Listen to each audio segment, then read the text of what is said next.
Good morning. So today I'm off to a thrift store, one of my favorites, Savers, to return some sweaters that just did not work out. I don't know if you guys are familiar with, when you buy like just articles of clothing from stores and like the sewing and the fit is just completely awkward. It's not even something that doesn't like, oh, I'm too small or I'm too big for that. It's more so like, oh my God, this sleeve is way too low or way too high. It's just sewn completely off. So that's what I'm doing. I'm returning those things. And obviously during, this public health crisis, you can't really wear, you can't really try on things at the store. So that's why I have to return them, or else they would have never left the store. So yeah, so welcome to today's vlog. It's so cold and so wet and rainy and just the perfect time to go shopping. And I wanted to take you guys along with me, so yay. All right, so I made it to Savers. Hopefully they'll be able to take the clothes back, and we'll see what they'll do. They're probably going to do like a store credit kind of thing, and if that's the case, then we're gonna of course get some books. That's the thing. So we had a nice little playlist going in the car while riding in the rain and the fall leaves and all that. So yeah, I don't know this lady. Okay. Yeah, so we had a nice, I was gonna say Coldplay, Twilight playlist. You already know. The minute that the sky becomes nice and gray and the temperature cools down, it's time for that. You guys have seen those kind of like little TikTok videos of people flipping out on the Twilight parade. It's like, it's always been good. You got to make your own assessment. If you like something, you like it. Don't hate it just because everybody else is hating. The Nickelback kind of trend. It's like, oh, Twilight's amazing. Yeah, because it's a kind of indie, especially the first two films. Very campy and, just beautiful. I'm looking at these like fall leaves just going all over. It's so beautiful. But yeah, it's so like perfect. Especially the first two films. What's your favorite Twilight film if you're a Twilighter? I don't know what we call that fandom. And what do they call the Harry Potter fan? The Wizarding World.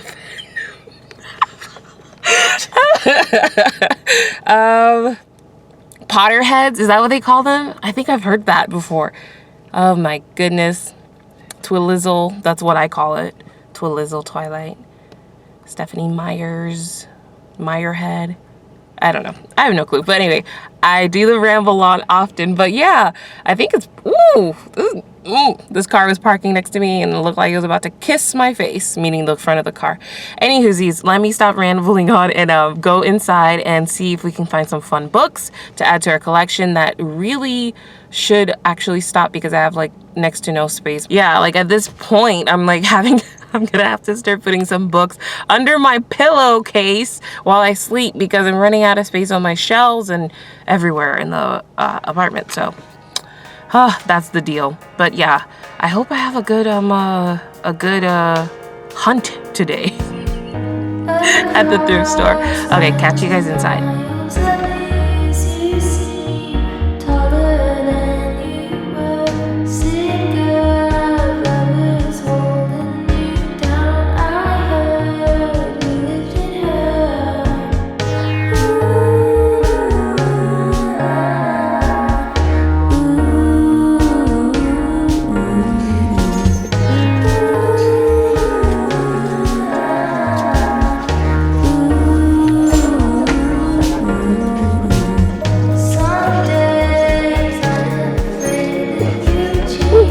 It is so cold and so darn windy.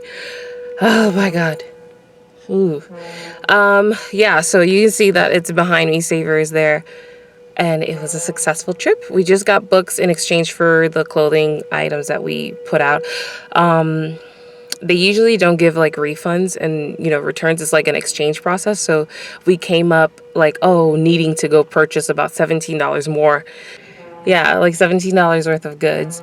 And we were at the register, so they just gave us some cash back, which was just great because it's like, they're like, please, next time, make sure that you come up with the money, blah, blah, blah, blah. Please, relax. giving back my money. I gave it to you, so you should give it back. I know that's a store policy and whatnot, but I'm like, oh my goodness, you know? Anywhoosies, so glad about that. So I don't know. I think right now I'm just going to head back on home. It is so windy and so cold. I had to save myself by jumping into the car. You really should feel it's like bone chilling cold. And on top of it, once you have the wind, you know, factor in there, it's like, it's not that fun. So, oh my God, I look kind of crazy because of the wind. The wind! Yeah, so, yeah, I guess I'll catch you at home. I don't know what we're going to be doing today, so, yeah.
But you can't throw it away. You keep it in. You keep it in. At night you long for days. Your hair's still there not gray, gray, gray. No one body, buy you no money. Old porcelain yellow queen you threw away for green, green grass. But you still wanna grab that past.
Hey guys, so we decided to come to the beach on a very cold and snowy day. There's absolutely no one here, and I'm gonna go and run towards the seagulls since this is, what you do at the beach. So here we go. Oh my god, I'm gonna scare them. Hopefully, none of them, on me. Here we go.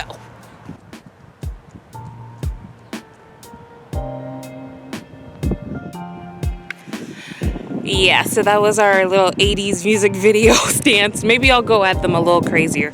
Let's do that again.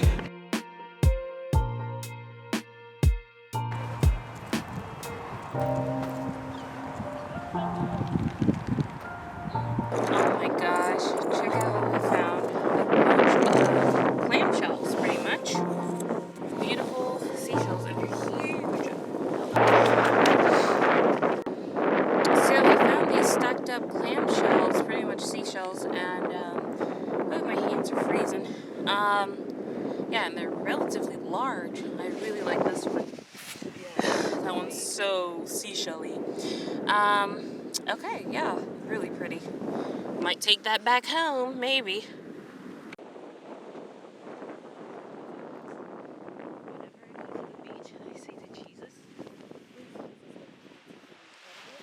I always find something.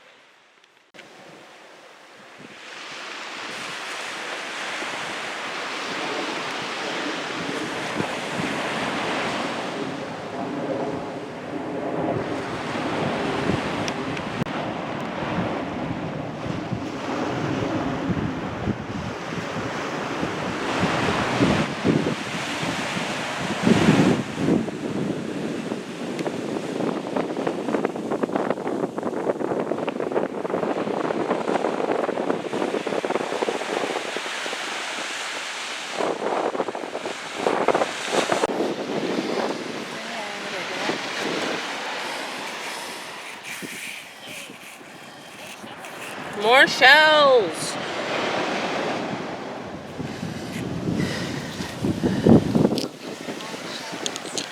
Yeah.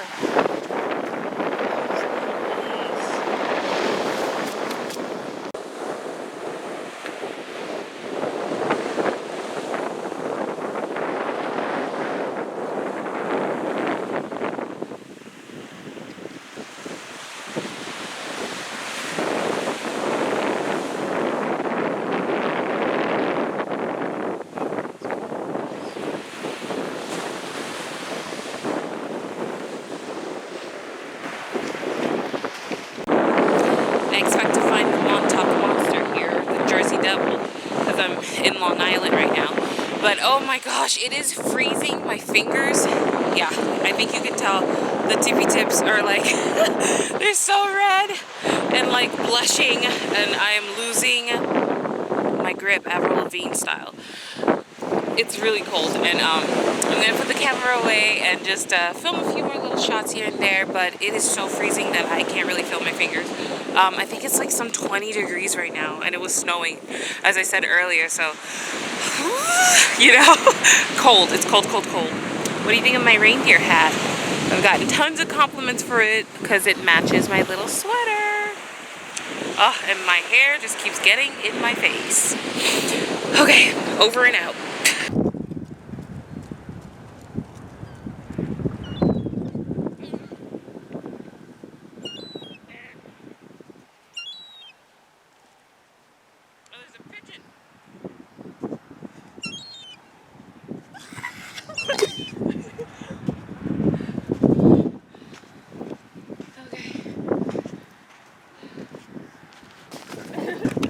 Made a killing. I'll show you these when I get back.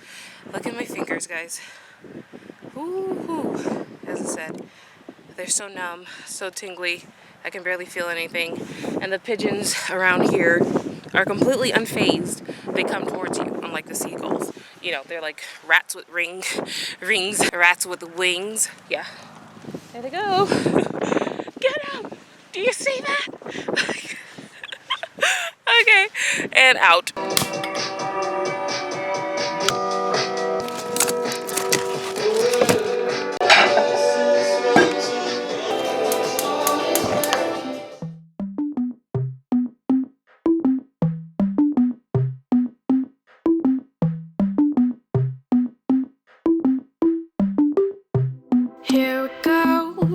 about you, it's all about me, it's all about what we do.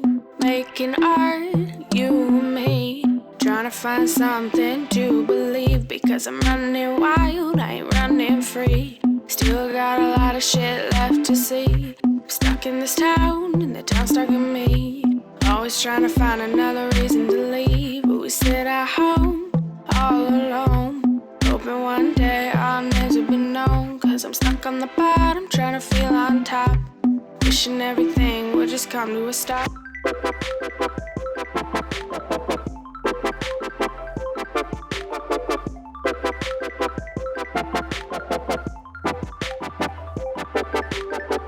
Cause we're trying to fill the holes in our souls, trying to feel the music, let it take control.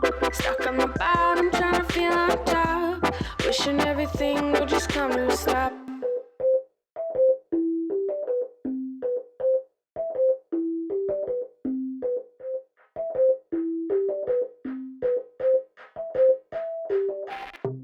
Being hurt, what a concept.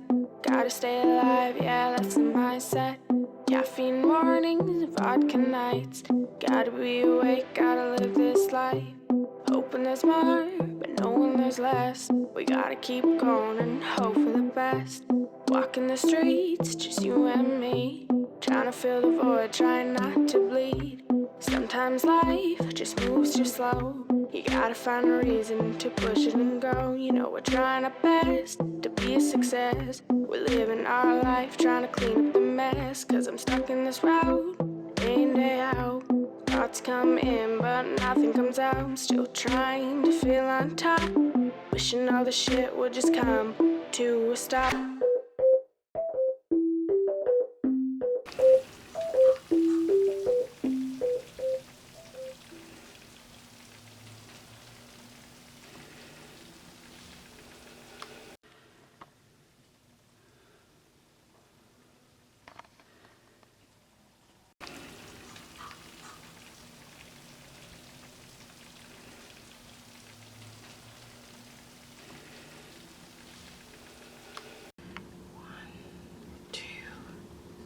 Trying to see 3. You're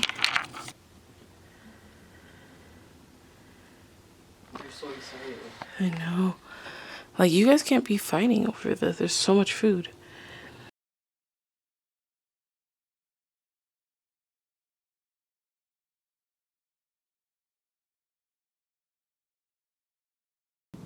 All right, everybody line up.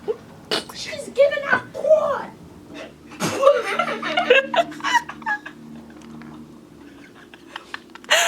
Oh my god.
Okay, I need to kind of tell you guys a bit of a secret. Yeah, I'm one of the worst gift wrappers there could be on the planet. Sometimes it looks like the Christmas present was like honestly run over by like a huge truck and thrown in the garbage and like compressed and just rolled around in the ground with the way that I wrap. So I'm trying my best to give some of like, you know, some effort into this gift wrapping. My sister is much better at this than I am, and I know these parts are way too long. I gotta like cut them and stuff, but yeah, this is my attempt of trying to wrap a Christmas present a little bit more gingerly and with more care in class. Like they really do come out like atrocious, like atrociously bad, like scraps of, you know, gift wrap paper or like put together like you're, you know, doing a skin graft almost. Like, oh, here's like completely patchy and you can see the actual like, you know, box. I would just like, you know, cut whatever scrap and just put it on top and just do like a Frankenstein mishmash kind of thing with it. So it just it obviously everybody knows that the present is wrapped by me, but you know, I just am trying to put a little bit more effort in it this year, and that's what we've gotten so far. I mean, I don't think it's that bad, you know. Yeah, let me show you the way my sister wraps her gifts. And by the way, what's in here is a an iPad of like I had to lower my voice because, you know, it's a Christmas gift. Yeah, it's like an iPad, 256 gigabytes. So that's for my sister for Christmas. And there's like a couple other things that she'll be getting. But let me show you her golden, cared for, gingerly wrapped, beautiful gifts that she did. I'm so jealous. I want to kill her. Not really, but you know what I mean. So yeah, this is a skill I do not, you know, possess. Like, just look at these gifts. They're so well wrapped. I don't know. I don't know. It's not fair. It's like, why do you have like all the talent? Like these bows are decadent, and she actually makes these bows herself. So it's like, oh my goodness. I shouldn't be touching them, but you know, it's Christmas. That's my favorite little, like this thing falls and breaks. Imagine it was like a Fabergé egg. Can you imagine? But yeah, these are the gifts, and she just wraps them so damn well. I don't know. It's a gift, I tell you. And up here I have my little reindeer hat. So yeah, I just wanted to kind of show you guys her talent of gift wrapping. Some people really do not do well, and I'm one of them. Just wanted to share that real quick. So I wanted to quickly show you guys basically this makeshift Christmas wrapping station that we have here on the wooden drafting table by the front entrance. You guys know this area already. But yeah, we have our little Pixar lamp that you've seen, the Renard from IKEA, and this gorgeous wrapping paper is kind of like candy cane stripe, and if you want to kind of do an inverse, you can. And it's like this like really pretty red. It's kind of a flare a little bit because of the lamp, but I'm trying to show you guys. So you see, kind of, sorry. Like that's the accurate color. So yeah, we got tape, we got washi tape. As you can see. So pretty. What else do we have? Just left the Christmas topper because I'm recording. Of course, the scissors and that gliding feeling that it gives whenever you go and not have, you know, that problem. Double-sided sticky tape. Sorry, that's washed out a little bit, but there you go. And some to and from stickers, meaning the name tag kind of thing. So that's what we have over here. This is already a wrapped present. I have to decorate it because my sister wrapped it, and I'm not the best wrapper, as I've mentioned. So yeah, I still have to decorate this, but it's so beautifully wrapped. It's so like everything's like on point and so tight. Let me show you. Like puts a dent in it as she's picking it up with her nails. Like, gotta be careful with that. But yeah, it's just so like, It's wrapped so well. I'm so jealous. Yeah, and then she's gonna be wrapping her own gifts. Is that silly, you guys? I just saved these Amazon boxes. What was in here was like an extension cord, and then in here were like the Amazon Basics triple or double, whatever. Some batteries were in here. So yeah, that's what we're working with. We'll turn on back the light when we have when we're actually, you know, decorating and wrapping the gifts. But that's what this little station is looking like.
And just to quickly show you, we have already some decorated, not decorated, I don't want to keep using that, but already some wrapped gifts that she did.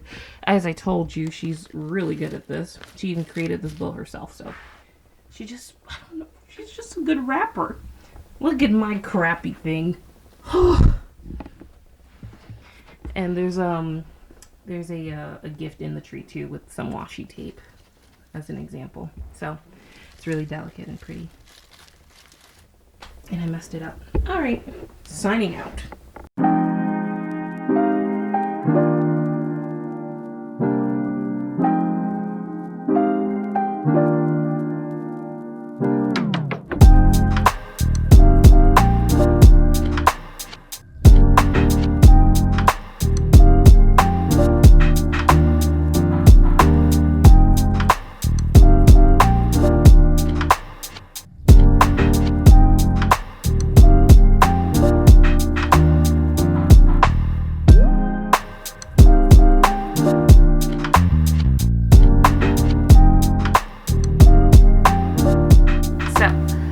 I've been reading a little bit of SOS Titanic by Eve Bunting, and I wanted to give a little bit of my thoughts super fast, nothing too in-depth, because I'm only at the very, very beginning of the book. But so far, I absolutely love the pace and the characters that have been introduced. We have Barry, who's kind of like this protagonist and main character in the book. He is... you know, you're kind of like, you know how sometimes you have the girl next door characters in films, you know, like a Buffy or like I think her name is Larissa Oleynik or Olenek. She always plays those kind of like girl next doors, those Sabrina the Teenage Witch types, the Piper Halliwell types. Those are the girl next door types. He would be considered kind of like a boy next door type. Hardworking, sweet boy. He's about 15 years old, and he's basically going to be taking the voyage from Scotland to New York to go meet his parents. And he has this like 19-year-old companion who's joining him, who seems to have a job in the jewelry business because everything's so regal on the Titanic, of course. And they are I was going to say flying, but they are sailing first class on the Royal Mail ship Titanic. And you can already see this kind of divisive classism and this just kind of like caste system where everybody is kind of categorized and grouped. So Barry kind of comes from a little bit of money, and he's going to be a first class passenger, so that's where you have all the decadence that you can enjoy on the ship. And these other characters in the book, I want to say film because everybody knows the Titanic. These other characters in the book are kind of like, you know, the slummy kind of folks. I don't want to say slums, but yeah, they are those who you would say lower class, those who will be at the back of the bus, the back of the train, or in this particular setting, they're going to be in what we call the steerage, which is basically the bottom deck. And of course, I'm sure that will cause problems later on once the ship collides with the iceberg, because those are the poor souls who will be perishing far faster than those who are in like first class. And yeah, it just totally reminded me of this interaction I kind of had once when I was boarding on a flight to Delta from Florida to New York. And everybody, if you fly domestically, I don't know what it's like to fly internationally, unfortunately. But yeah, flying domestically in the United States, the way that I know for Delta, because it could be different for American Airlines, JetBlue, Spirit, ugh, a nightmare. Or anybody else. American Airlines, I said that. Yeah, so flying for, in the U.S., they have these different, of course, classes, just like the ship. And basically, you kind of have, of course, your first class, which will be at the nose of the airplane. And then sometimes you might have business class, or in Delta, we call that Comfort Plus. They're right after the first class. And then you have better seats in the fuselage area. And then, of course, there's seats near the wings, and then all the way back, economy, if you want to call it that, or basic, which sounds so horrendous. It's like, I'm in first class and you're in basic. I just hate that kind of like, sorting, like the sorting hat almost. It's like, oh, you're, in this you know, this group and you're in that group. Oh, that's my phone. So that was DoorDash. I don't know what it is. Sometimes I feel like I'm on the inside the Bermuda Triangle. There's seems to always be an issue with kind of locating the property, even though it's perfectly written on the app. But whatever. I'm glad my food came through. Yeah, as I was saying, so there are obviously, you know, different classes on a plane, and the experience recently, one of the most recent experiences that I've had getting onto a Delta flight, I had a Comfort Plus ticket printed out, and it was just so bad. You know how usually it's time to board flight 91506, and everybody kind of stands up, or they're kind of at the gate, and there's somebody who's like, you know, now boarding our military passengers, you know, and now boarding families who have strollers and babies, you know, now boarding our first class Delta. Delta thanks you so much for being a first class Skyline member or whatever. The way that the person did it, this is where I'm like, okay, sometimes classism is like, what the heck, you know? The way the person did it, for those who were not boarding first class, and I wasn't in the way or anything like that, but I just thought this was so like, I'm observing, and that's not very kind. She was like, if you're not, and this is on the intercom, if you're not a first class passenger, please move out of the way. But it's the tone and intonation and just all of that kind of essence of speaking to people. I'm sure there's a better way of saying certain things. So yeah, I already see that at the very beginning of this book, and it's just so interesting. You can kind of see how things can go really awry for certain folks who are placed in the steerage, which is the lower deck. So I wanted to quickly read just a short little section of the book just to kind of give you that feeling. I'm going to try my best not to botch it at all. So basically, just to kind of set the scene, 3,000 degrees for you, Barry and his companion, who's 19, he's kind of like his guardian or chaperone. They're going to kind of be settled into their room, and they're speaking with the, what kind of name is that?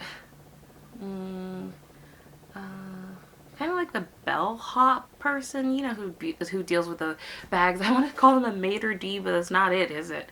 Anyway, the service person who's helping them out.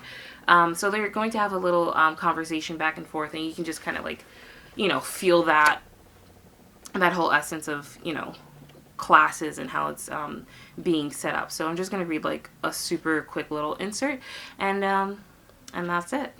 The cabin was large, with a mahogany dresser, a table with a tasseled lamp in the center, and 2 wing-back chairs. Bigger by far than Barry's dorm room at school, bigger than his bedroom at home.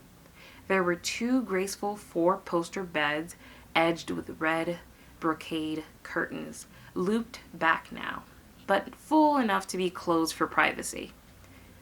"I have already unpacked for you, gentlemen," Watley said. "Is there anything else you require?" His smile was like the smile of a ventriloquist doll, and never left his face, even when he talked. "I don't think we require anything else at the moment," Mr. Scollin's superior voice plainly said that he was used to having his every need met. So that's basically the little kid's companion. His unpacking done for him and instantly. So basically, you know, the guy has unpacked their clothes into these dressers, and it's kind of very royal treatment like. And then the servant says, "If you do require my services," Watley touched a discreet bell by the door, "we will be sailing in about a half hour. You might like to go up on the boat deck for your last glimpse of the shoreline. 'Twill be a while before we see land again, but sooner than we expect, if Captain Smith gets us up to full speed. We're looking to set a record for a transatlantic trip." Where are the third-class passengers?" Barry asked. "Third class, sir." Watley smiled, stayed put, even while his eyebrows arched. That's so weird. Ventriloquist, you know, it's like his eyebrows are moving, but he's like, "I'm here to give you everything you want. I don't want to be, you know, thrown over thrown overboard. So yeah, it has that creepy kind of like customer is always right kind of thing. Okay, so he goes, "Third class, sir." Watley smiled, stayed put, even when his eyebrows arched. There's a family there from my town," Barry said. The steerage passengers have accommodations on the lower deck," Watley said. "Males and females are separated, though, so the girls and women will be below in the stern, the men in the bow. I doubt if you'll see much of them till we land, sir. There's no coming and going, if you know what I mean. Mixing is not permitted." Like, what? Like, what? Mixed. It's crazy. I'm gonna continue. Barry was surprised by the quick sense of relief he felt. "What stops the mixing?" "We have notices on the gates that divide first, second, and third class," Watley said. "The wording makes it quite clear where passengers may and may not go." He paused. "Some of the first-class passengers on transatlantic vessels like to go—" This is the part I found disgusting a little bit. "Down to steerage for a lark. I believe they call it slumming. And of course, that is perfectly permissible." His smile never veered.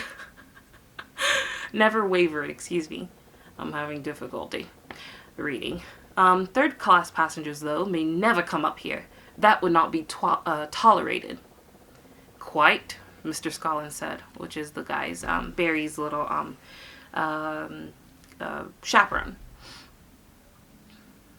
Yeah, so basically it's like, isn't that strange? It's like, so the first class can go down to third class to have a look-see of how, you know, those in shanties and shacks, so to speak, you know, lower class citizens are taking the trip, but those who are all the way down there are not permitted into the areas that are, you know, marked as first class.